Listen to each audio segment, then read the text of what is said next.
बिस्मिल्लाहिर्रहमानिर्रहीम। मोहतरम अज़ीज़ दोस्तों, ये जो ही मौसम बरसात का आता है तो बहुत सारे अमराज और बीमारियां भी जन्म लेती हैं। ख़ास तौर पर बुखार इस मौसम के अंदर बहुत ज़्यादा वो बढ़ना शुरू हो जाता है और मलेरिया बुखार, जिसको आज डेंगू का नाम भी दे दिया गया है, ये बकसरत पाया जाता है।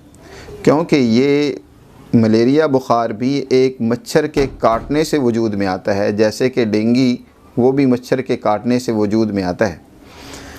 मलेरिया बुखार को जो मच्छर काटता है वो भी पानियों में ही नशो नुमा पाता है। ख़ास तौर पर पानी जो रुके हुए हों, तालाबों में, घरों में, मुख्तलिफ़ जहाँ हरियाली होती है वहाँ जब पानी रुक जाता है। ये बात भी मैं आपको बताए चलूँ कि आम तौर पर मच्छर मक्खियाँ कब पैदा होती हैं? जब किसी जगह पर कोई भी मवाद रुका हुआ होता है, उसमें ताफ़ुन पैदा हो जाता है, तो कुदरत उसी मवाद के अंदर जो है वो पैदा करना, मच्छर मक्खियाँ पैदा करना शुरू कर देती है ताकि उस रुके हुए मवाद को ख़त्म किया जा सके।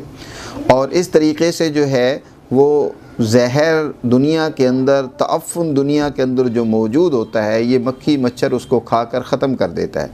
लेकिन जब यही जहरीली मक्खी या मच्छर किसी इंसान को काट लेती है तो यकीनन वो जहर जब इंसान में मुंतकिल होता है तो वो भी इससे मुतासिर होता है। सबसे पहले मलेरिया बुखार के अंदर इंसान का जिगर और उसकी तिल्ली सबसे ज़्यादा मुतासिर होती हैं, वो फूल जाती हैं। और ये बात भी याद रहे कि ये मलेरिया बुखार ज़्यादातर गर्म इलाकों में ही पाया जाता है। ठंडे इलाकों में या वो इलाके जो ऊंचाई में रहते हैं वहाँ ये मलेरिया बुखार नहीं होता, ना ही मच्छरों की ज़्यादा पैदावार वहाँ होती है। ये मैदानी इलाकों में और जहाँ गर्मी और हरारत का दर्जा ज़्यादा होता है, मिजाजन ऐसे लोगों के अंदर खुश्की सर्दी हद से बढ़ जाती है।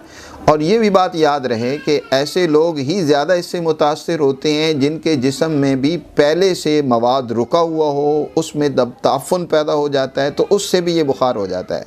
या इसी तरह जो है मच्छर के काटने से वो भी इंसान के जिस्म में ज़हर दाखिल होने से भी ये बीमारी बढ़ जाती है। और इस तरीक़े से इंसान का जिगर फूल जाता है, तिल्ली फूल जाती है और इंसान को बुखार हो जाता है। और फिर ये बारी की भी इसकी बन जाती है, एक दिन उतरा दूसरे दिन फिर बुखार चढ़ जाता है। और जब बुखार चढ़ता है तो सख्त सर्दी भी लगती है और ऐसे झटके से आना भी शुरू हो जाते हैं। अब आते हैं हम अज़ीज़ दोस्तों आपकी रहनुमाई के लिए इसका इलाज बहुत ही आसान और सादा जो आप घर में भी कर सकते हैं, इस हवाले से आपकी रहनुमाई करना चाहते हैं। उससे पहले हम अपने दोस्तों से गुजारिश करेंगे कि हमारा ये चैनल ज़रूर सब्सक्राइब करें और इसी तरह इसमें जो है ज़्यादा से ज़्यादा अपने दोस्तों को भी शेयर करें ताकि बाकी दोस्तों को भी इससे फ़ायदा हो। अच्छा मेरे अज़ीज़ दोस्तों, अब हम आते हैं इसके इलाज की तरफ। आपने सिर्फ 3 चीज़ें लेनी हैं और उन 3 चीज़ों का बारीक सफ़ूफ बना लें तो आपका इलाज घर में बैठे आपको मुयस्सर हो जाएगा। आपने एक तो अजवाइन लेनी है और दूसरा आपने सुहागा ले लेना है और तीसरा आपने 7 किलो ये पंसारी से मिल जाएगा, ये भी आपने ले लेना है।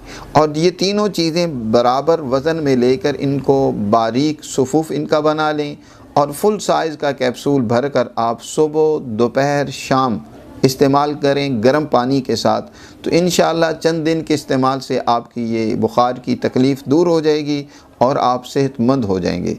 दुआओं में याद रखें अपने दोस्त हकीम उस्मानी गनी को। बहुत शुक्रिया।